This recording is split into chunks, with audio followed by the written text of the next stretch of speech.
Omori Manga Chapter 1 Review, A New Day Again.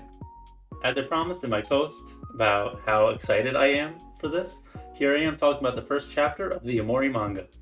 I have been eagerly awaiting this, and I'm so happy that it has the makings to be as great as I hoped. So, what's awesome about this is that you can officially read Chapter 1 in English for free on the Kodansha K-Manga website.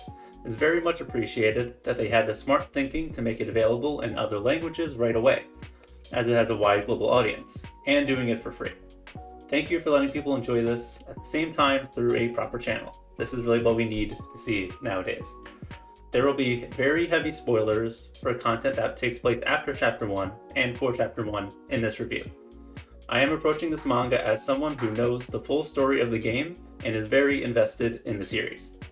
I highly recommend playing the game yourself or watching the game before reading this, or at least listening to this, depending on which one you want to. If you don't want to listen, then you can read the actual blog post in the description.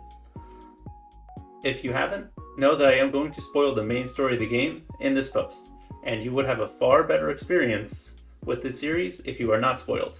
So you have been warned. One more thing before getting into it. Remember that while Omori and Sunny are technically the same person, they represent two separate sides of Sunny that are different entities for most of the story. So I will be referring to Sunny as Omori when in Headspace, just like in the game. So I'll start by walking through what happens in the chapter, then get into my broader points about the changes compared to the game, my thoughts on it as an adaptation, and the visuals of the manga. The chapter starts out the same way as the game, with Basil telling Sunny that everything will be okay in front of the black door and asking him to promise that they'll be there for each other. That is right after the traumatic incident that caused the story. Omori accidentally killing Mari by pushing her at the top of the stairs, which Basil witnesses. Both of them work together to string up her corpse to look like a suicide so that they don't get in trouble. But we know Sunny does not keep this promise to Basil. He sequesters himself inside his house for the next 4 years after that, reliving a fantastical version of the time he spent with his friends before Mari's death. And I will be using pictures that I've used in the blog post. I will be adding them in here to the side. So skipping forward chronologically just a little, but I'll be going back to following it consistently. But it's really fitting to put it here since we're talking about their promise. There is so much feeling in seeing Sunny and Basil's first interaction like this. The clear part in the background between them that's clearly separated, accentuating that separation they felt since that event, since he decided to be hikikomori, but it's still mirrored towards them because they still have that connection, which is the secret. The expressions they have that convey the shock, fear, and anxiety they have towards each other is just beautiful. I'll get more into it, but the visuals are absolutely fantastic. So after the door scene is when we see the first instance of information being presented differently in this adaptation. The introduction ends with Omori waking up in his house at the start of day 3, skipping over the prologue section of the story. We get straight into the events of real-life day 3, where Sunny opens the door for Kel and they spend the day together. Eventually they run into Basil and Aubrey, with the fight ensuing. And again, I will get more into the visuals later, but just look at how badass Aubrey looks in her introduction. I could not be happier with the visuals. But it ends right after Sunny cuts Aubrey with a knife in the fight, cutting to the start of the prologue. From there, the manga follows the start of the prologue, with Omori waking up in Headspace, meeting his pals, and then going to the playground to meet Mari at the picnic, where it ends. Here it showcases another flip, where we see the main character be called Sunny in the real world before he is referred to as Omori. In the game, it was the opposite. And this is where Chapter 1 ends. So, first topic is let's talk about these changes.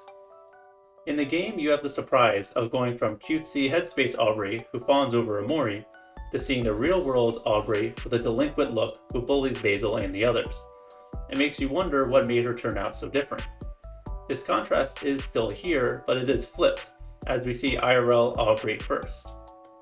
For a new viewer of Omori, this would still leave them wondering how she turned out so differently, but they would get the implications of why faster than in the game, because you're seeing aspects of both sides in this one instance. We have the tragedy of Mari's death presented before we meet Mari in Headspace. So I will need more time to see how things play out before I make any big decisions on if I think these changes are harmless and or good ways of making the manga a more unique experience, or if it hampers the impact of the story. But I do think it's very possible that seeing both Aubrey's and the info of Mari's death so quickly would hinder a newer viewer of Omori from getting the full shock that you do in the game. There is much less time to process things here, as the game has a lot of gameplay between the start of the prologue and IRL Day 3. So there is this difference in presentation and time. But on the other hand, having more of the story presented right away could give newer viewers more to be interested in from the get-go. With the game, it's black and white whether you have it or not. Maybe someone plays it, doesn't like it, and returns it really fast, but most people end up not doing that. The cost is pretty much fully sunk from the beginning, so people are more likely to continue playing even if they aren't strongly drawn in right away. But with manga, you have to keep in mind that it's piecemealed, with the reader needing to repeatedly come back to it and spend money over and over again to get the full experience. To me, this change is an understandable one when you look at it in that context. You want the first chapter to be a stronger hook, because you really need people to be interested enough to come back. So I see positives and negatives of these changes. As of now, it does not make me highly concerned, and I still think this is a good story to be starting this way. I think it's very good for the story to be starting like this, both for a newer viewer and a veteran like me. So this is something to keep in mind about how the story is being presented differently, and how that can change the interpretations of someone who's maybe experiencing it for the first time through the manga. But as of right now, we shouldn't make rash judgments. Let's see how things play out.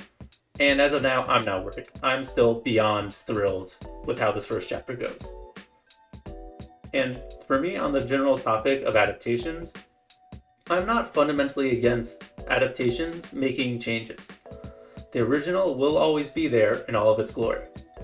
As long as it works out in an interesting and valuable way, I really don't mind changes, and that sentiment holds through here. I see the value in making the manga more than just a difference in visual medium. This can make it more appealing to the less hardcore fans who would need more from the manga than just visuals to be interested. Fans like me, I would still happily read this, even if it was one for one exactly the same, just in manga panel form. I would absolutely still enjoy this. But some people would not want to go through the same story a second time. A lot of people will buy a video game, play it once, and never touch it again. And that is understandable. And those types of people probably would not want to read the manga if it is one-to-one. They have less incentive because they don't feel like going through it again.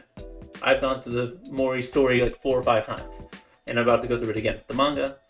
And in that time, I'll probably end up playing Omori myself again. So I do hope that these changes will still give the overall experience and essence of the game, but also give us an experience that will make us go through things differently and be more enjoyable in that way, and hopefully successfully appeal to the manga readers who are not already fans of Omori. So now, onto those visuals that I mentioned. Holy crap, I could not be happier with the art of this manga. I could not possibly be happier. I really like how the designs came out in Nui Konoito's style. Aubrey looks absolutely badass in this chapter. Like I mentioned, in those action moments during the fight, that looked great. I'm so looking forward to when we actually get some proper fights in the headspace combat. I'm really interested in seeing how that plays out in this medium. And the horror imagery that we get in this is absolutely terrifying. It is fantastic. I love the way that lighting and shading is used. It looks just absolutely excellent, and it really fits with the visuals of the game. Like, something looks so imposing in the scene that I'm showing on screen. It's terrifying with it's very deep and has this bold coloring, especially in its upper body. And it really shows the height difference. It really conveys the fear that Sunny is feeling. Plus, something being in his eye in that shot is very clear why.